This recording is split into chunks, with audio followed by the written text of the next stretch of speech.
Spectre du communisme, le podcast du Parti communiste révolutionnaire. Bien, on a intitulé cette réunion publique « Comment vaincre Macron et le capitalisme ?» Mais pour répondre à cette question, il faut commencer par analyser la situation politique, économique et sociale actuelle, non seulement en France, mais d'abord à l'échelle internationale, puisqu'il va sans dire pour des marxistes que l'évolution, la situation de n'importe quel pays dans le monde est liée, directement liée, et même subordonnée à la situation, à l'évolution de la situation au niveau mondial. Le capitalisme s'est développé comme un système mondial, avec un marché mondial, et aucun pays au monde ne peut s'extraire du marché mondial, de ses lois et de ses impératifs. Surtout pas un pays comme la France, qui est désormais une puissance impérialiste de deuxième rang, voire de troisième rang. Donc, pour commencer, quelques mots sur la situation internationale. Vous savez qu'elle est très agitée. Qu'est-ce qui se passe? Les déclarations et les décisions de Donald Trump depuis qu'il est à la Maison-Blanche marquent de toute évidence un tournant dans les relations internationales, un tournant majeur. Beaucoup d'observateurs insistent sur la forme, sur le style bien singulier de Donald Trump. D'accord. Mais Donald Trump n'est pas aussi fou que certains observateurs et commentateurs bourgeois le disent. Shakespeare disait dans Hamlet, ou faisait dire à Hamlet, il y a de la méthode dans cette folie. Et il y a non seulement de la méthode dans ce que fait Donald Trump, mais il y a plus que de la méthode, il y a du pragmatisme et du réalisme du point de vue des intérêts de l'impérialisme américain. Pourquoi? Parce que tout ce que fait Trump doit être analysé à la lumière du fait suivant. L'impérialisme américain est dans une situation de déclin relatif. C'est bien sûr toujours la première puissance impérialiste au monde, indiscutablement. Mais depuis plusieurs décennies, l'impérialisme américain décline relativement à d'autres puissances impérialistes qui sont dans une phase ascendante. Et ça s'est vu par exemple sur le plan militaire, par l'humiliation des Américains en Afghanistan. Vous vous souvenez, il y a quelques années, ils ont dû repartir en urgence d'Afghanistan sans avoir stabilisé, en laissant la place aux talibans. En Syrie, en 2015, si je ne me trompe pas, ils se sont fait battre par les Russes, par l'intervention russe. Ils ont été incapables de renverser à l'époque le régime de Bachar al-Assad. Et désormais, en Ukraine, où bien évidemment, on dit c'est les Ukrainiens qui se battent. Non, c'est les Américains qui se battent, qui fournissent, qui arment, qui financent la guerre en Ukraine. Et ils sont battus. La Russie était en train de gagner, a gagné de facto cette guerre, et Donald Trump ne fait que reconnaître la réalité factuelle de la défaite de l'OTAN en Ukraine contre la Russie. Sur le plan économique, c'est parfaitement clair aussi. Je ne vais pas vous inonder de chiffres, mais juste 2-3 chiffres. Au début des années 80, la production industrielle, la production manufacturière en général des États-Unis représentait 30% de la production manufacturière mondiale.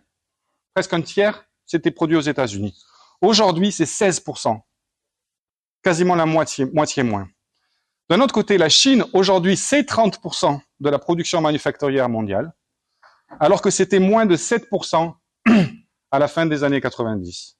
Ces seuls chiffres vous indiquent de façon graphique, de façon très claire, l'évolution du rapport de force entre la puissance américaine et notamment la puissance chinoise. À cette rivalité croissante entre la Chine et les États-Unis s'ajoute le retour en force de la Russie sur le plan économique, mais surtout sur le plan militaire, il y a eu plusieurs étapes, mais par exemple, vous avez eu, ça vous étiez trop jeune, mais l'intervention russe en Géorgie en 2008, la Géorgie voulait adhérer à l'OTAN, ou l'OTAN voulait que la Géorgie adhère à l'OTAN. Les Russes ont dit non, hors de question, c'est à nos frontières. Ils sont intervenus, l'affaire était pliée en quelques semaines. 2008, ça marquait le moment où la Russie disait stop, pas plus loin, là, les avancées occidentales dans mon précaré, autour de mes frontières. La Syrie, je l'ai dit en 2015, intervention russe qui a été décisive et qui a obligé les Américains à reculer. Et puis maintenant, l'Ukraine, je l'ai dit tout ça. Face à ce constat, Trump prend acte du fait que les États-Unis ne peuvent plus dominer le monde comme ils dominaient auparavant. C'est-à-dire précisément dans quelle période? À la chute de l'Union soviétique, au début des années 90, on va dire, au milieu des années 2000, les États-Unis étaient la seule superpuissance mondiale et ils faisaient absolument ce qu'ils voulaient. Ils intervenaient en Yougoslavie, qui était un allié de la Russie, en Irak, en Afghanistan, des anciens alliés de la Russie, etc. Et ils faisaient ce qu'ils voulaient. C'est terminé. Donald Trump prend acte du fait que c'est terminé. Et il choisit donc de se concentrer sur deux objectifs fondamentaux. Premièrement, la défense du précaré de l'impérialisme américain, c'est-à-dire le continent américain lui-même, d'où les coups de pression immédiats et impressionnants sur, successivement, la Colombie, le Mexique, le Canada, le Panama, en l'espace de quelques jours. Il est en train de dire à tous ces gens-là, c'est moi qui domine ici, c'est les Américains qui dominent sur ce continent, et personne d'autre. Et puis, tant qu'à faire, on va aussi prendre le Groenland, parce que c'est à côté et que c'est stratégique économiquement et militairement pour les Américains. Deuxièmement, défendre l'appareil industriel américain face à tous ses rivaux au moyen d'une politique de tarifs douaniers. Vous avez vu ça? Il annonce 10% ici, 15% là, 25%, etc., qui vise tout le monde. C'est le fameux America First de Donald Trump. America First, ça veut dire tous les autres derrière. Les Européens, l'Amérique latine, le Canada, et bien sûr, le principal rival de l'impérialisme américain aujourd'hui et de plus en plus dans la période à venir, c'est-à-dire l'impérialisme ascendant chinois. Et l'accord que Trump veut signer avec la Russie sur l'Ukraine doit être interprété à la lumière de ce que je viens de dire. D'une part, il s'agit pour Trump d'arrêter de financer la défense des Européens. Trump dit on jette du fric aux Européens pour leur défense. En un sens, c'est vrai, via l'OTAN.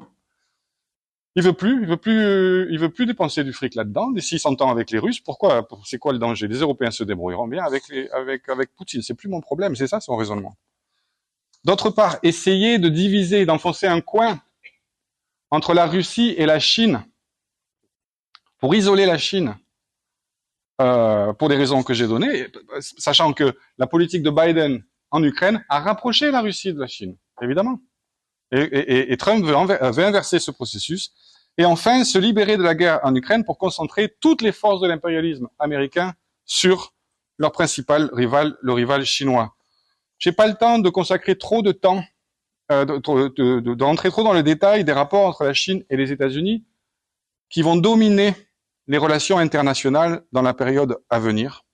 Je dirais juste un mot qui concerne directement la France. Dans la mesure où Trump a fermement l'intention commencer à imposer des barrières douanières, des mesures protectionnistes aux exportations chinoises aux États-Unis, où est-ce que les Chinois vont exporter leur surplus de marchandises? Chine qui est déjà en situation de surproduction. Eh bien, en Europe. L'Europe devra donc, face à la Chine comme face aux États-Unis, sera donc tentée d'élever eux-mêmes leurs propres barrières protectionnistes. Ça se discute. Les bourgeoisies européennes diront, il est hors de question qu'on récupère le surplus de marchandises qui viennent de Chine. Et vous voyez se dessiner, à l'échelle mondiale, un scénario catastrophe du point de vue de l'impérialisme, du point de vue de la situation économique mondiale, où de tarifs douaniers en tarifs douaniers, de mesures protectionnistes en contre-mesures protectionnistes, c'est le marché mondial lui-même qui pourrait se disloquer, ou au moins s'affaiblir très, très, très significativement, alors même que le marché mondial, que le commerce mondial, que la division internationale du travail à l'échelle mondiale a été de toute évidence un facteur décisif dans la croissance du système capitaliste après la Deuxième Guerre mondiale et jusqu'à récemment. Parce que ça fait faire des gains de productivité, des gains de tout ça permet, c'est un stimulant du capitalisme.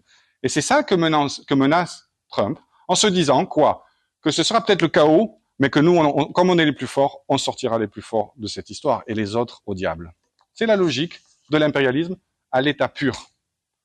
Et Trump a ceci, et c'est un réactionnaire naturellement, archi-réactionnaire, mais on peut que s'amuser de voir comment il balance aux orties tout le baratin libéral sur les règles mondiales, le droit international et la coopération et le monde multipolaire. Toutes ces fadaises, toute cette propagande derrière laquelle Biden, Obama et les autres menaient eux aussi des politiques impérialistes, tout ça est jeté aux orties au profit d'une expression pure et simple des intérêts de l'impérialisme américain. N'oublions pas, je parlais du marché mondial, n'oublions pas que c'est une idée sur laquelle on insiste souvent. La récession des années 30, vous savez, après la crise de 29, la récession des années 30 a été transformée en une dépression économique, précisément à cause des politiques protectionnistes qui se sont développées dans tous les pays. Et c'est ce qui menace actuellement l'économie mondiale. Quoi qu'il en soit, la France sera frappée de plein fouet. L'économie française sera frappée de plein fouet par cette dynamique et par la politique étrangère de Trump, qui aggravera le déclin de l'impérialisme français. Déclin relatif lui aussi, mais déclin très sérieux de l'impérialisme français depuis des décennies et qui s'est manifesté, vous le savez sans doute, notamment et spectaculairement par une série de déboires militaires et diplomatiques en Afrique, où un pays après l'autre, le Burkina Faso, le Niger, le Sénégal récemment, le Centrafrique, la Guinée, etc., ont demandé aux Français de bien vouloir aller voir ailleurs s'ils y sont, au profit des Russes, au profit des Chinois, etc. La France est en plein, l'impérialisme français est en débâcle en Afrique, en débâcle total. Et ceci reflète quoi? Ceci reflète le déclin général de l'impérialisme français. Son manque de compétitivité relativement à d'autres puissances impérialistes qui émergent, singulièrement la Chine et la Russie. Ça, c'est une expression flagrante du déclin de l'impérialisme français. Ce déclin se lit aussi dans les déficits commerciaux. La France a entre 100 et 150 milliards d'euros de déficit commercial chaque année depuis je ne sais combien de dizaines d'années. Ça veut dire déficit commercial, c'est la différence entre les exportations et les importations. Ils importent beaucoup plus qu'ils n'exportent, les capitalistes français. Telle est la situation. Une autre expression de ce déclin, c'est l'envolée de la dette publique. C'est vrai que ça ne concerne pas que la France, mais la France est désormais en tête de peloton en Europe en termes de dette publique, de ratio dette publique produit intérieur brut. Nous en sommes à 114% du produit intérieur brut de dette, 3 300 milliards d'euros. Alors certains à gauche vous diront, on l'entend régulièrement, Mélenchon notamment, c'est pas grave, la dette publique on s'en fout, je sais pas, on la paiera jamais de toute manière, ce genre de choses. Ce n'est pas vrai. Comme marxiste, on dit, ce n'est pas exact de dire la dette, on s'en fout, on n'a qu'à imprimer des billets autant qu'on veut et roule jeunesse. Ça n'est pas vrai. Parce que comme peut-être un certain nombre d'entre vous l'ont déjà expérimenté à votre petite échelle, quand on s'endette, c'est bien, on a l'argent, on consomme, on boit, on sort, on achète une télévision, je ne sais quoi. Il y a juste un problème. Il faut rembourser la dette, en général, et il faut la rembourser avec des intérêts. Or, le déclin de l'impérialisme français, la situation politique, la fragilité de l'économie française font que, et l'inflation de la dette font que le taux d'intérêt de la dette française risque d'augmenter à un point où l'État français aura le plus grand mal à financer ses propres dépenses via la dette. D'ores et déjà, alors même que ces taux d'intérêt qui ont un peu augmenté, mais qui pourraient augmenter bien plus, ne sont pas si élevés, la charge de la dette, c'est-à-dire le paiement des seuls intérêts de la dette publique française, se sont élevés à 51 milliards d'euros en 2024. Il pourrait franchir, d'après les estimations, 100 milliards d'euros en 2028. 100 milliards d'euros, pour vous donner un ordre de grandeur, puisque personne ne jongle avec 100 milliards d'euros dans cette salle, mais pour vous donner une idée, le budget de l'éducation nationale, c'est 64 milliards d'euros. Donc, bientôt, la première dépense de l'État français, ce sera la charge de la dette, c'est-à-dire le paiement des seuls intérêts de la dette publique. Lorsqu'un État en arrive là, lorsqu'il dépense près de 2 fois plus pour payer les intérêts des investisseurs financiers, des banques, etc., que dans l'éducation nationale, le pays, n'est-ce pas, a un problème. Donc, voilà le risque, celui d'un dérapage de la dette publique sous la forme d'une augmentation brutale et insoutenable de ces taux d'intérêt. Les réformistes de gauche qui vous disent que c'est pas grave, je ne sais pas dans quel monde ils vivent, parce que ils vont donner leur propre argent à l'État français, je ne sais pas. Je ne crois pas que Mélenchon soit suffisamment riche pour ça. Quelle est la solution? Sur la base du capitalisme, car enfin, on vit sur le capitalisme à ma connaissance. Sur la base du capitalisme, la solution au problème de la dette, il n'y en a pas 36. 1. Couper massivement dans les dépenses sociales. Pas bien sûr dans le fric qui est donné au patron. Non, dans les dépenses sociales. Couper massivement là-dedans. Et c'est ce qu'ils font. Et le budget n'en donne que un avant-goût. L'éducation, la santé, les transports, tous les services publics, tout ça coupé massivement. Deuxièmement, accroître la compétitivité des entreprises par une exploitation accrue des travailleurs. Temps de travail, pénibilité du travail, intensité du travail, baisse des salaires, etc., etc. Et des licenciements massifs. Vous licenciez pour faire des économies d'échelle dans les entreprises. La bourgeoisie française, entendons-nous bien, on entend parfois, encore une fois chez les réformistes, « Oh, c'est idéologique ». Non. Ils n'ont pas le choix. La bourgeoisie française, dans la lutte pour la compétition, dans la compétition mondiale, dans la lutte pour des marchés, dans la lutte pour défendre ses profits, la bourgeoisie française n'a pas le choix que de s'engager dans cette direction. Bien sûr, quand je dis ça, je suis pas en train de dire, donc nous, marxistes, on doit accepter cet état de choses. Non, on est contre les coupes, évidemment. On est pour une augmentation des dépenses publiques. Notre mot d'ordre, c'est aux riches, aux milliardaires de payer leur crise. Car c'est leur crise, c'est eux qui ont provoqué cette situation. D'autant plus que chaque année, vous avez 150 milliards d'euros d'argent public qui finit directement dans les caisses des grandes entreprises, sous la forme de subventions, sous des prétextes divers, créer des emplois, faire de l'innovation, et ça finit dans les poches du CAC 40, des actionnaires, ou des allégements de charges en pagaille. 150 milliards d'euros par an qui finit dans les poches du grand patronat. Donc, débrouillez-vous avec la dette. C'est pas le problème des pauvres. C'est aux riches de régler ce problème. Ça, c'est notre mot d'ordre. Mais il faut lier ce mot d'ordre à la nécessité de lutter contre le système capitaliste lui-même qui engendre cette situation. Et c'est précisément ce que les réformistes refusent de faire. Ils refusent d'envisager de remplacer ce système par un autre système, un système socialiste. J'y reviendrai.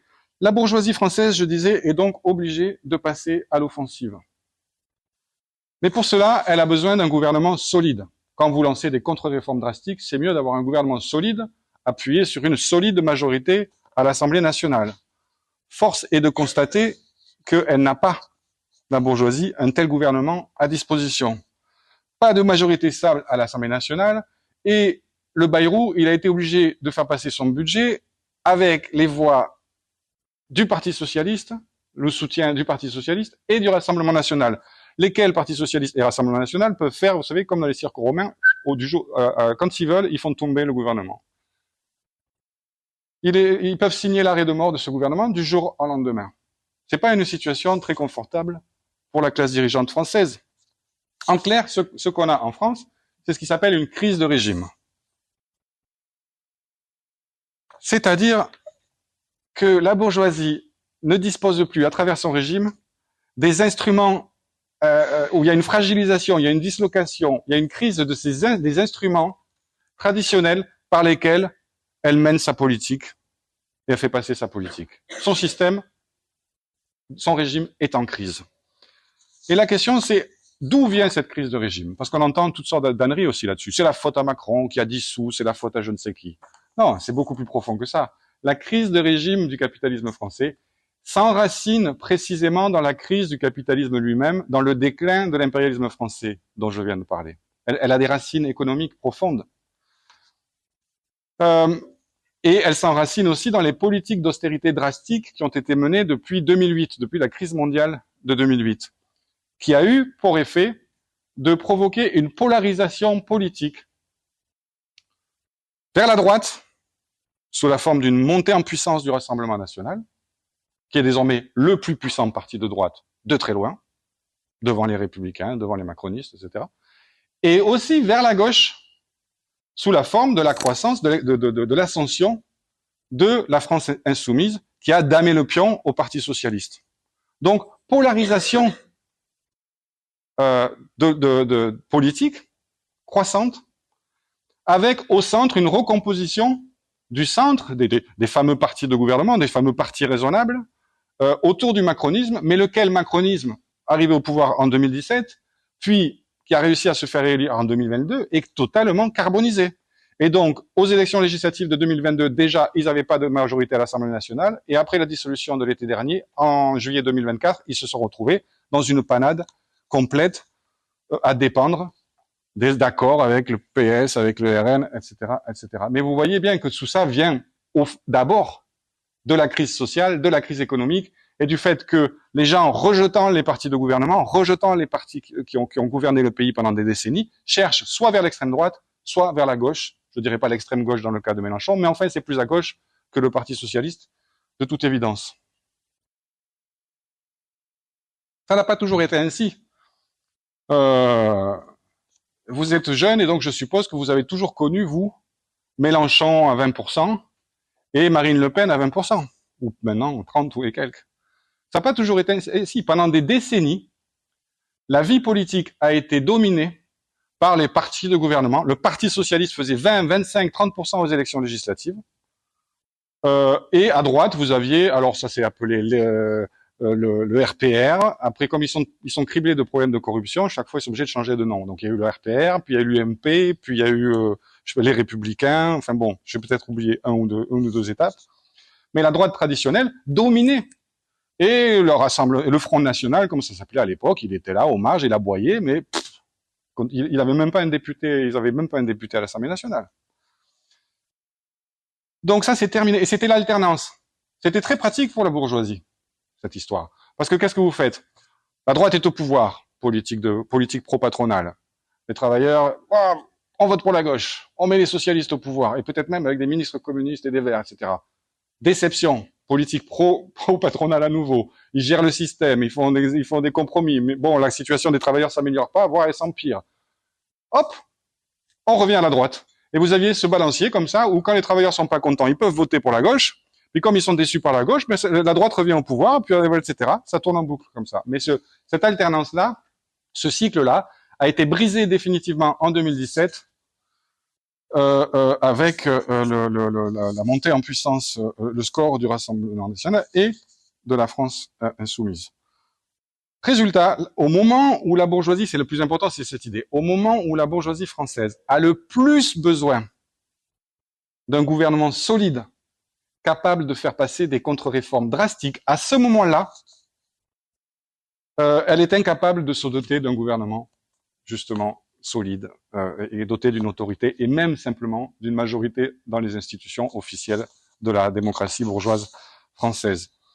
Il n'empêche, Lucie l'a dit, il y a un gouvernement et ce gouvernement a réussi à faire passer le budget le plus austéritaire depuis des décennies grâce au Rassemblement national et au Parti socialiste qui ont refusé de voter la motion de censure. La question est donc comment renverser ce gouvernement, Macron compris, tant qu'à faire. Plus précisément, il faut préciser la question. Comment renverser ce gouvernement des riches, parce que c'est un gouvernement des riches, c'est un gouvernement des milliardaires, et le remplacer par un gouvernement des travailleurs, des jeunes, des travailleurs, des pauvres. Parce que si c'est remplacer ce gouvernement pour donner le relais à Marine Le Pen et ses sbires, c'est pas la peine. Enfin, c'est pas notre objectif. Donc la question, c'est comment on remplace ce gouvernement réactionnaire par un gouvernement progressiste et un gouvernement des travailleurs. La réponse est simple, selon nous, et on le martèle ça depuis la dissolution de l'Assemblée nationale.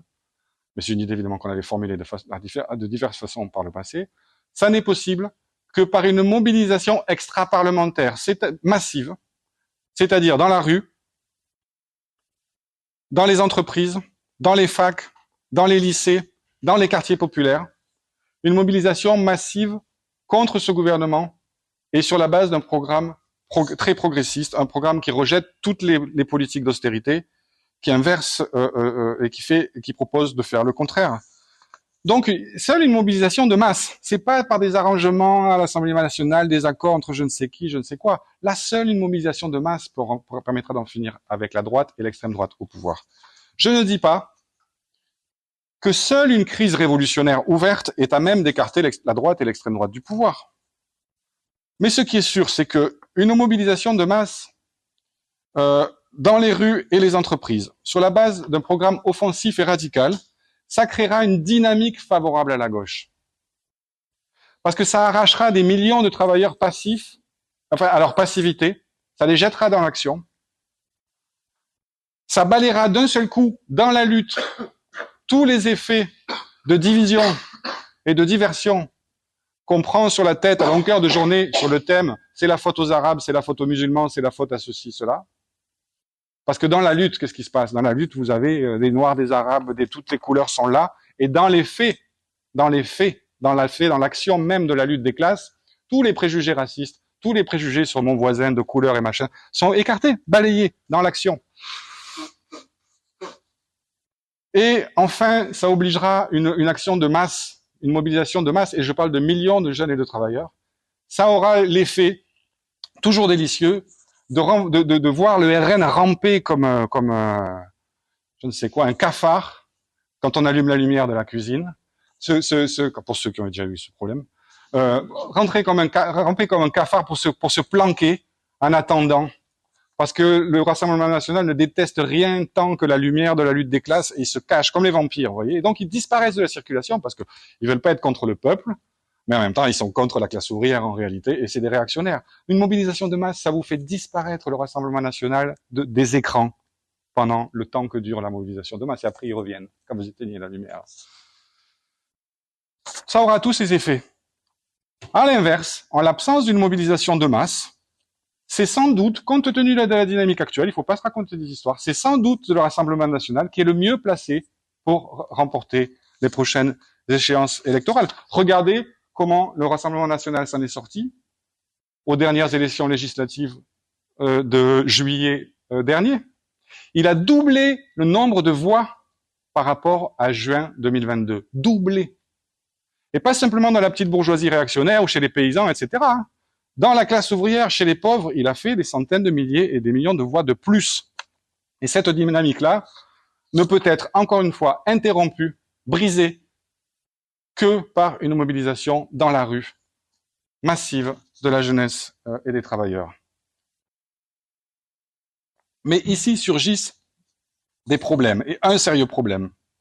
Les dirigeants, et qu'il faut regarder en face et dire tels qu'ils sont, les dirigeants officiels de la gauche et du mouvement ouvrier ne veulent pas organiser une telle mobilisation de masse.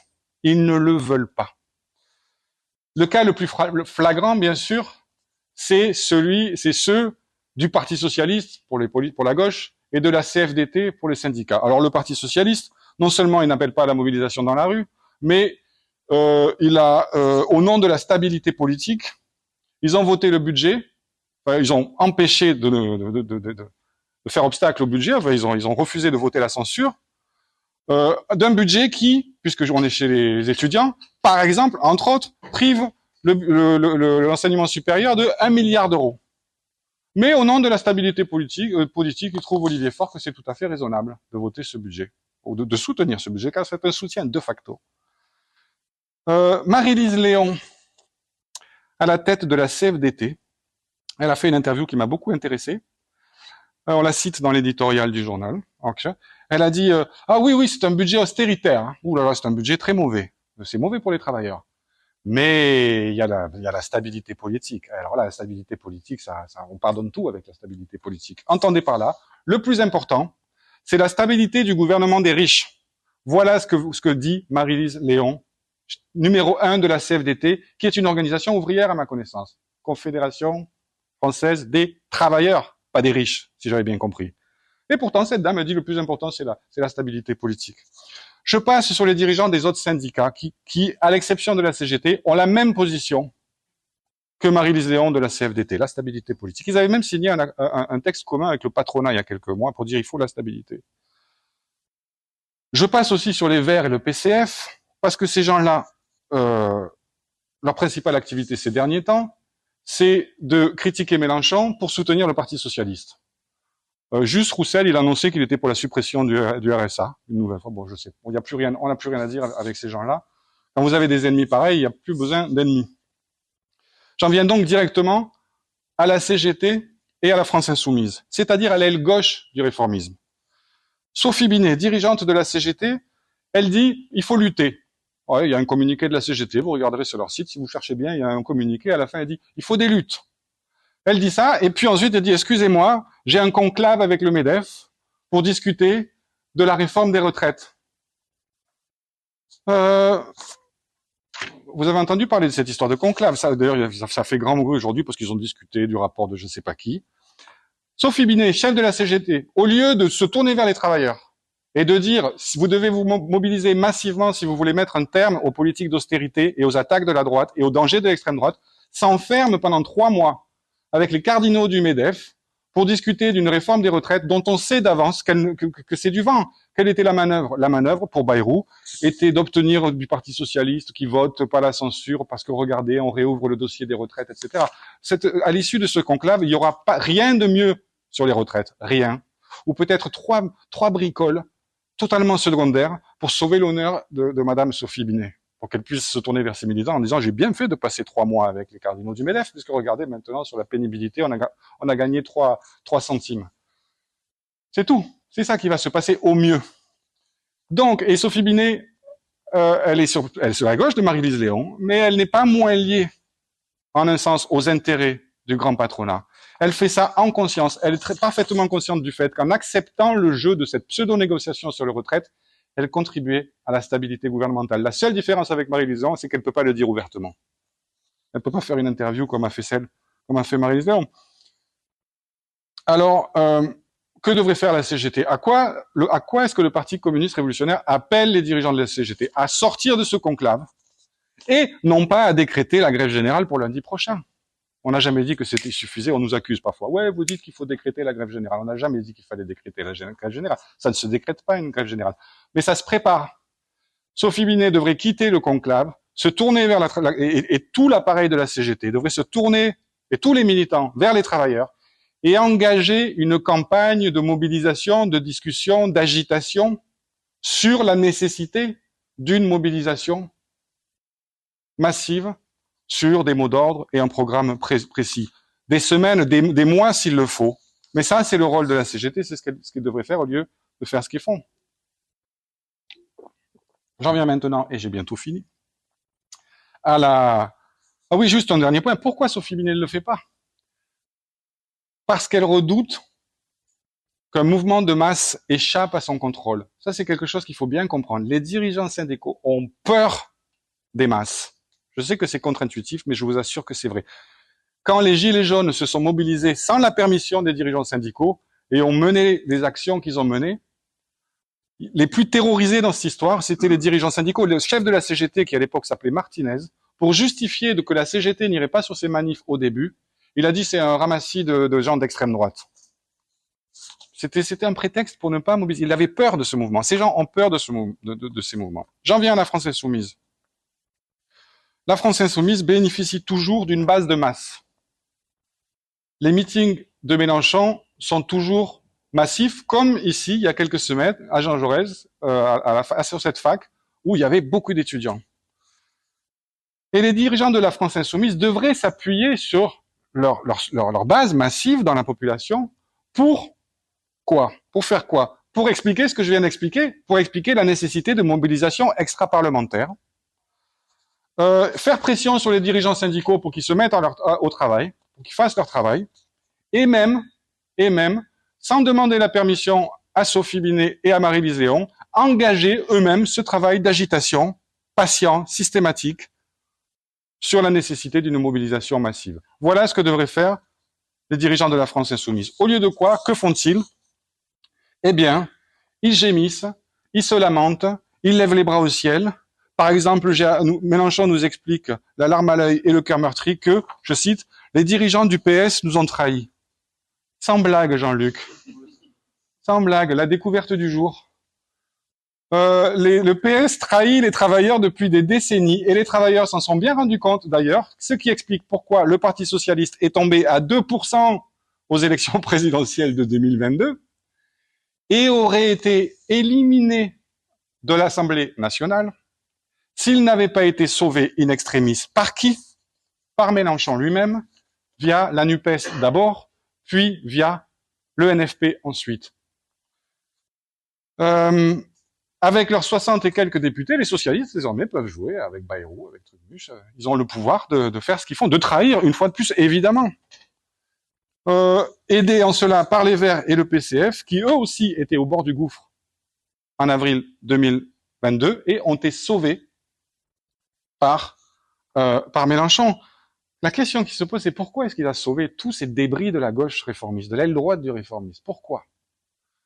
C'est une question intéressante, c'est que les réformistes de gauche, et ça on l'a vu plusieurs fois dans l'histoire du mouvement ouvrier, la gauche des réformistes ne veut pas rompre, a peur de rompre avec l'aile droite du réformiste, qui elle-même est liée à la bourgeoisie. C'est comme si l'aile gauche du réformisme avait besoin de l'aile droite du réformisme comme d'un chaînon intermédiaire entre elle-même et la bourgeoisie. Ce que ça reflète, c'est que Mélenchon ne veut pas rompre avec la bourgeoisie elle-même.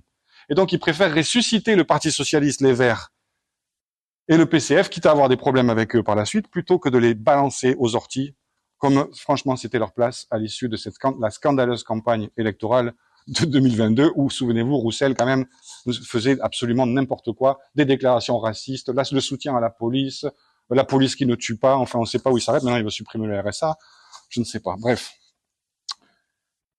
Qu'est-ce que ça veut dire rompre avec la bourgeoisie? Ça veut dire engager une lutte implacable contre le pouvoir et les privilèges de la bourgeoisie. D'où viennent ce pouvoir et ces privilèges? C'est très simple, Karl Marx l'a expliqué, ça n'a pas changé ça. Le pouvoir et les privilèges de la bourgeoisie reposent sur le fait que, par définition, elle est propriétaire des grands moyens de production. La grande industrie, la grande distribution, les banques, les terres, etc. Les transports.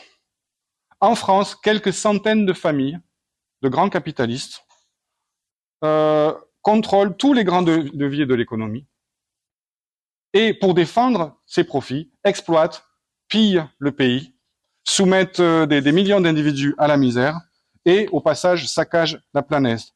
Si on veut mettre fin à cette régression permanente, il faut un programme de rupture avec le capitalisme, c'est-à-dire l'expropriation des grands capitalistes, pas des petits kebabs ou des coiffeurs, non, des grands capitalistes, des grands leviers de l'économie, la nationalisation des grands leviers de l'économie, donc la conquête du pouvoir par la classe ouvrière qui collectivisera les grands moyens de production et qui mettra en œuvre un plan démocratique de production où l'économie cessera de servir, d'être soumise à la soif de profit de quelques-uns, d'une poignée de gens richissimes, pour répondre aux surprises, c'est pas très compliqué, aux besoins de la population elle-même. C'est aussi simple que ça, le communisme. On dit souvent que les communistes, vous êtes extraordinairement radicaux, vous êtes fous furieux. Non, ce qui est fou furieux, c'est le système actuel. Ce qui est fou furieux, ce sont des gens qui ont des milliards et qui appauvrissent la masse de la population. Ce qu'on propose est tout à fait rationnel et tout à fait raisonnable. Et sur cette base, on pourra en finir non seulement avec la misère, mais développer les forces productives, développer le bien-être de la population, baisser indéfiniment le temps de travail et donc ouvrir pour la première fois de l'histoire l'accès à la culture, à la science, à la philosophie, etc., à la masse de la population qui a pas accès en réalité à tout ça, écrasés qui sont par les horaires de travail, les problèmes, etc. Pour conclure, j'aborderai un dernier aspect décisif de la lutte contre le système capitaliste. Je viens d'expliquer que les travailleurs doivent prendre le pouvoir. C'est clair pour les communistes, c'est clair. Mais toute l'histoire du mouvement ouvrier international, toute l'histoire du mouvement révolutionnaire international, démontre que les travailleurs peuvent se mobiliser, faire des révolutions, etc., mais ne peuvent pas prendre le pouvoir et le conserver s'ils n'ont pas à leur tête un parti révolutionnaire suffisamment enraciné, doté de programmes, tactiques, stratégies correctes. Et mieux que ça, non seulement un parti révolutionnaire, mais une internationale révolutionnaire sont nécessaires, car il ne s'agit pas de faire le socialisme ou le communisme dans un seul pays, c'est impossible. C'est précisément cette internationale et ce parti que nous construisons, international dans plus de 60 pays, le parti en France, on construit des partis partout. On a fondé le Parti communiste en décembre dernier. Nos effectifs sont modestes. On ne parle pas d'égal et on prétend pas parler d'égal à égal avec la France insoumise. Ce serait ridicule. Mais nous avons un avantage décisif sur la France insoumise. Nous avons les idées et le programme du marxisme qui ont brillamment résisté à l'épreuve des événements. Et ces idées et ces programmes peuvent et doivent redevenir les idées dominantes du mouvement ouvrier. Pour cela, il faut construire le Parti communiste révolutionnaire. Il faut l'enraciner dans chaque fac, chaque lycée, dans les quartiers populaires, dans les grands secteurs de l'économie. Et donc, on appelle ceux qui ne sont pas encore membres du Parti communiste révolutionnaire dans cette salle à nous rejoindre et à nous aider dans ce travail.